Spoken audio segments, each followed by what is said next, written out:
An ancient Bible with secrets from 2,000 years ago. Despite the increasing secular and skeptical nature of our society, the Bible continues to reign as the world's best-selling book. Contained within its sacred pages are the stories and fundamental principles of Christianity, divided into 76 books or chapters across 2 testaments, spanning from the creation of the world to the remarkable tales of Isaiah, Moses, Abraham, and Jesus Christ. This extraordinary book narrates the entire human journey. Among its contents, the most captivating sections are the Gospels, devoted to recounting Jesus' life. Officially recognized as the historical and religious accounts of Jesus' words and deeds, these 4 Gospels were penned by Matthew, Mark, Luke, and John. Although they may vary in certain aspects, they hold the esteemed position as the canonical texts of Jesus Christ's life. But what if I were to reveal that there exist other versions, including one that challenges the conventional belief in Jesus' crucifixion? In this captivating video, we shall delve into the Gospel of St. Barnabas, an alternative rendition of the official events of Christianity, acknowledged by Islam. Furthermore, we shall explore the legend of the Codex Gigas, a medieval manuscript famously known as the Devil's Bible. Before we embark on this intriguing journey, remember to subscribe to our channel and activate notifications to stay fully updated with our latest content. Let's get started.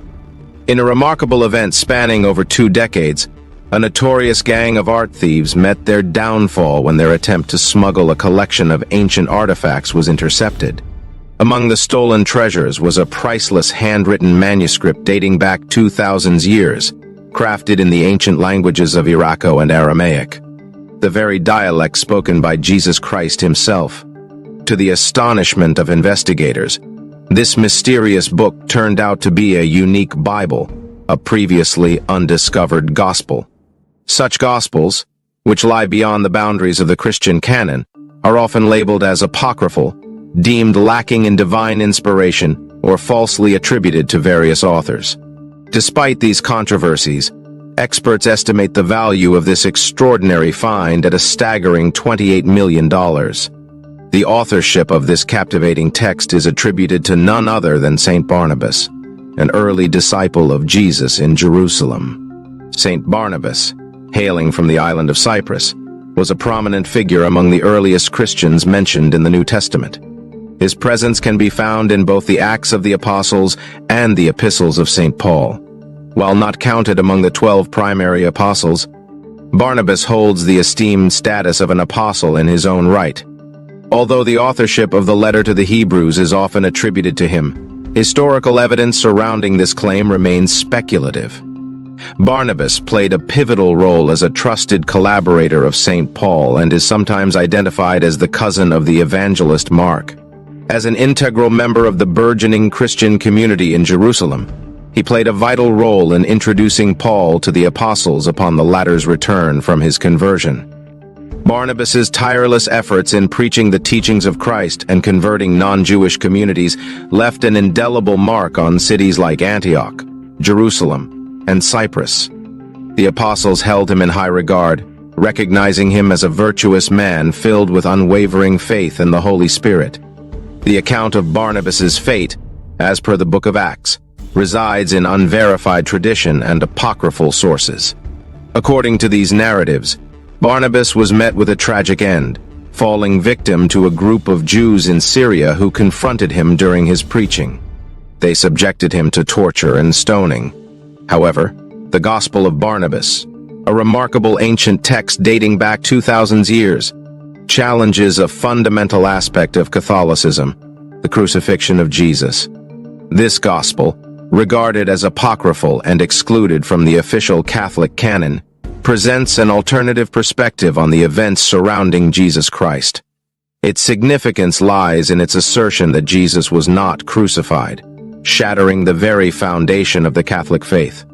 Instead, according to this remarkable document, it claims that Judas Iscariot was the one crucified in place of Jesus Christ. Furthermore, the text does not acknowledge Jesus as the Son of God or a part of the Holy Trinity.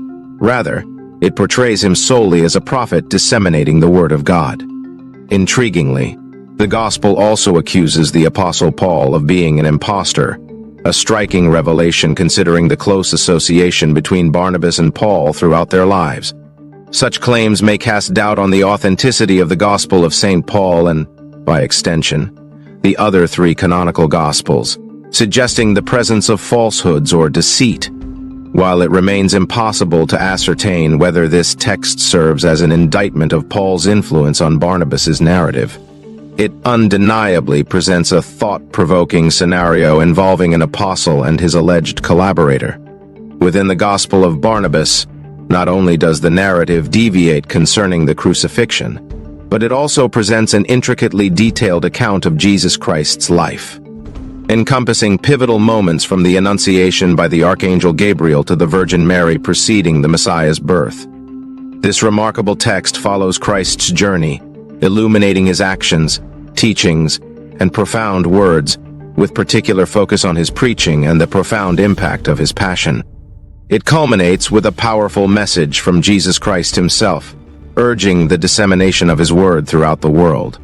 In comparison to the four canonical Gospels, the Gospel of Barnabas stands as an expansive work, uniting elements from accepted stories within the Catholic canon. It weaves together well-known events such as the Annunciation, the adoration of the Magi, the tragic massacre of the innocents under Herod's command, Jesus' circumcision, and the profound episode of Christ at the temple. From there, it transitions to Jesus' life at the age of 30, including his visit to the Mount of Olives and the revelation brought forth by the Archangel Gabriel. The text confirms the appointment of the 12 apostles, encapsulates teachings attributed to Jesus, and delves into the life of Abraham, shedding light on the origin and significance of circumcision. The Gospel further encompasses a collection of poignant parables, the proclamation of Jesus as the Messiah, a tense encounter between Jesus and the Pharisees involving a woman accused of adultery, the Archangel Gabriel's solemn warning to the Virgin Mary regarding the impending crucifixion of Christ, the role of Pontius Pilate, and the profoundly symbolic Last Supper. It encompasses nearly every significant milestone within the traditional Christian narrative, including the heart-wrenching betrayal of Judas Iscariot, who infamously handed Jesus over for 30 pieces of silver. A striking departure within the Gospel of Barnabas emerges when it reveals that, as per Barnabas's account, God commands the archangels Gabriel, Michael, Raphael, and Uriel to intervene and rescue Jesus. They accomplish this by clandestinely transporting him out of the house where they had gathered, raising him up to heaven. In a bewildering turn of events, Judas undergoes a transformative alteration, assuming the appearance and voice of Jesus. Returning home, he is astonished to be received as if he were Christ. Subsequently, he is apprehended, subjected to crucifixion, and his remains find rest in the tomb of Joseph of Arimathea. Jesus, desiring to meet his mother and disciples once more to recount the unfolding of events, confides in Barnabas, assigning him the task of documenting these occurrences. Ultimately, the Gospel reaches its climax as the apostles disperse after encountering Christ. One of the noteworthy distinctions between the Gospel of Barnabas and the canonical Gospels lies in its mention of Muhammad on multiple occasions, identifying him as the subsequent Messiah following Christ. This variance may explain why the Muslim world acknowledges the authenticity of this text. In Islam, Jesus is recognized as the Messiah for the Jews but not for all of humanity. Islamic beliefs diverge from the narratives presented in the canonical Gospels, particularly concerning Jesus' crucifixion as the means of atonement for all human sins. Consequently, it is unsurprising that the Gospel of Barnabas finds recognition within the Muslim world. While the four canonical Gospels clash and contradict the religious narrative of Islam and Muhammad, the Gospel of Barnabas acknowledges Jesus' existence while aligning more closely with the Islamic religious perspective and its official historical account. The authenticity of the Gospel of Barnabas has sparked extensive debates, primarily confined to the Islamic world. However, despite its intriguing nature, The prevailing consensus suggests that this gospel lacks historical substantiation and scientific evidence, leading many experts to assert that it is a forgery. Several compelling arguments support this viewpoint. Firstly, the gospel was composed in Syriac, a challenging dead language to replicate accurately. Moreover, the traditional craftsmanship observed in the book's construction, featuring pages made of animal material and a distinct manuscript style, adds to its perceived credibility. Nevertheless, despite the opinions of those who have examined the text, the broader academic community widely regards this gospel as fraudulent.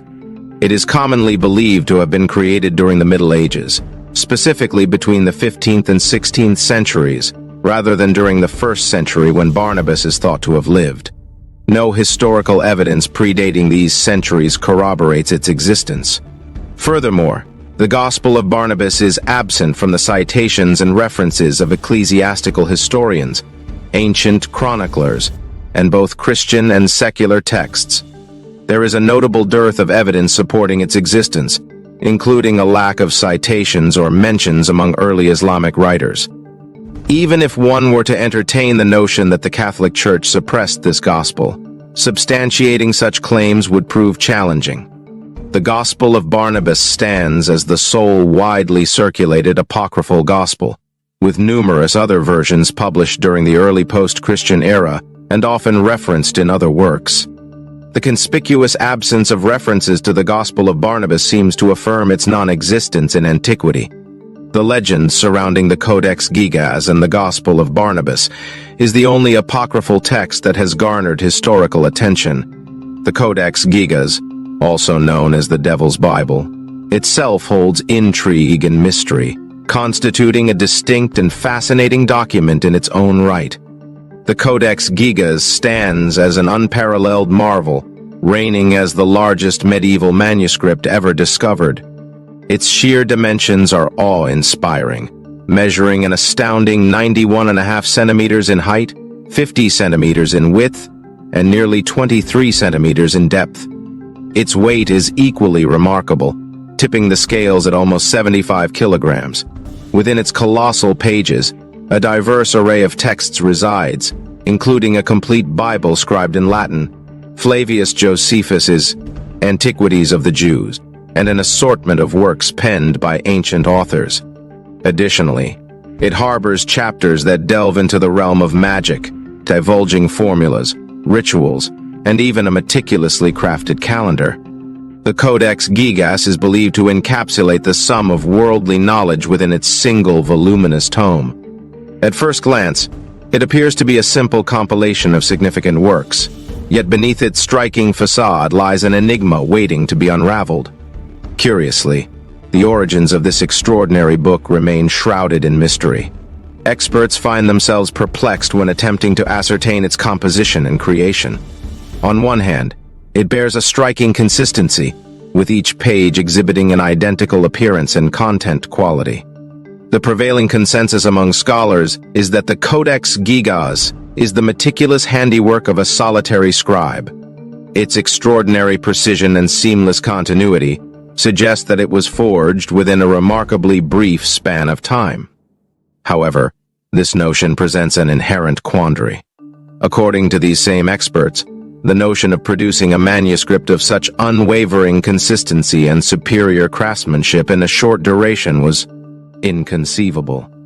The process of crafting the Codex Gigas, it is estimated, would have necessitated approximately 5 years of incessant writing to reach completion. Yet, when considering the limitations and customs of the medieval era, this undertaking would have demanded no less than 25 years of unwavering dedication. Remarkably, the manuscript bears no signs of aging, alteration, or fluctuations in the scribe's style. The enigmatic circumstances surrounding its creation persist, defying explanation and leaving scholars in a state of perpetual fascination. The Codex Gigas has its origins firmly rooted in the early 13th century, believed to have been crafted within the hallowed walls of the Benedictine monastery of Podlasis in Bohemia.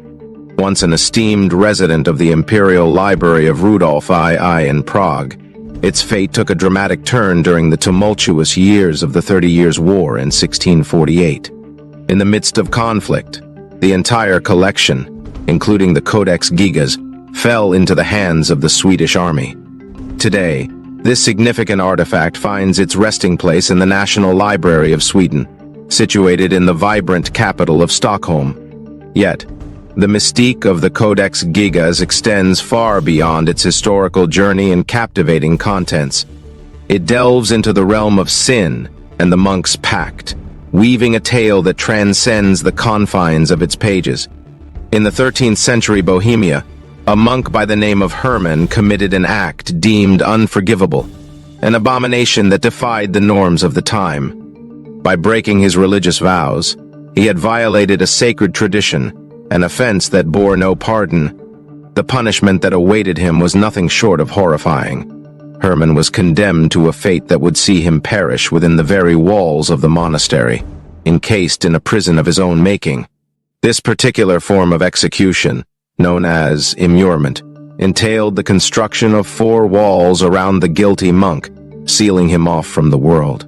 Trapped between the unyielding barriers, he would endure a slow and agonizing demise by way of starvation. Yet, just as the final brick was poised to complete his sentence, the desperate monk Hermann implored for mercy and compassion. In a moment of unexpected leniency, the abbot presented him with a proposition. The monk was offered a lifeline, a chance to escape his excruciating fate. All he had to do was accomplish the impossible, to pen a book containing the entirety of worldly knowledge in a single night. With no other course of action available, Hermann accepted the daunting challenge. It was a pact forged in desperation, wherein he wagered his very soul to complete the task before him. The night unfolded, as the monk poured his essence onto the parchment, sacrificing his innermost being to fulfill the pact. As dawn painted the sky, he emerged with the finished work in hand, thus securing his salvation and sparing himself from the gruesome fate that had awaited him. The Codex Gigas bears the weight of a missing 10 pages, leading to another intriguing legend: the curse of the Bible. In 1477, the Benedictine monastery responsible for its creation faced economic hardships, forcing them to sell the monumental manuscript. Miraculously, it found refuge in another Benedictine monastery in Bevnov, which unknowingly safeguarded it from the ravages of the Hussite Revolution that would have likely destroyed it. The Codex Gigas remained in the possession of the Bevnov monastery until 1593, when it was loaned to Emperor Rudolf II of the Holy Roman Empire. However, the manuscript never returned, as the emperor's fascination with it grew into an obsession that affected his ability to govern. Ultimately, the imperial family ousted him from power, and 6 years after his death, the 30 Years' War erupted, leading to the Codex falling into the hands of Sweden, where it resides today. Yet, the challenges for this colossal manuscript did not end there. In 1697, a massive fire engulfed Stockholm Castle, prompting efforts to rescue as many texts as possible. Amidst the chaos, books were hastily tossed out of windows, including the Codex Gigas. Although it survived the fire, 10 pages detached from its binding during the tumultuous flight and remain missing to this day. Shortly after the fire, a trial was conducted to determine the cause and those responsible. The main fire prevention officer and 2 officials were sentenced to death for neglecting their duties. However, the exact cause of the fire and the circumstances surrounding the missing pages remain elusive. While the official account states that the pages detached in mid-air, some specialists argue that they were intentionally torn out, considering the durability of the binding. This theory also accounts for the absence of the pages in the vicinity. It is believed that the missing pages contained the rules of the Benedictine monastery in Bohemia. Nevertheless, the enormity of the Codex Gigas suggests that the rules alone may not account for 10 pages. Despite the progress made in historical research, certain mysteries remain impenetrable. Whether the version of St. Barnabas holds truth or is a fabrication, the pages of the Codex Gigas continue to harbor unanswered questions. Legends and myths provide us with the opportunity to marvel, question, and learn. even if the answers forever elude us.